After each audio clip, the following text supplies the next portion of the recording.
Qazlar üçün qarın masajı.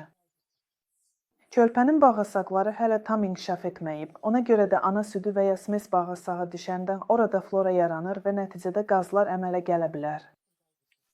Qazlar adətən körpəni 8-ci həftədən 15-ci həftəyə qədər narahat edir və günün istənilən vaxtında özünü göstərə bilər. Qaz olduqda körpəyi neybəyən, özünü sıxan, qızara və ayaqlarını tərpədə bilər. Bütün hərəkətləri yavaş-yavaş, əlləri qarnına sıx şəkildə basaraq etmək lazımdır. Hərəkət istiqaməti saat əqrəbi istiqamətində olmalıdır. Sağ qabırğaaltı nahiyəni keçmək lazımdır ki, qaraciyəri zədələməyək. Əgər körpə bərk ağlayırsa, masajı təxirə salmaq, körpəni qucağa alıb, qarın tərəfi özünüzə tərəf tutmaq daha yaxşıdır. Qaz zamanı qarın masajı texnikası belədir. Sanki sual işarəsi çəkirik.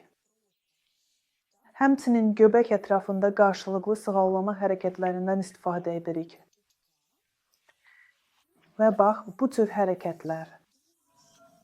Tut, zəhmət olmasa, tut.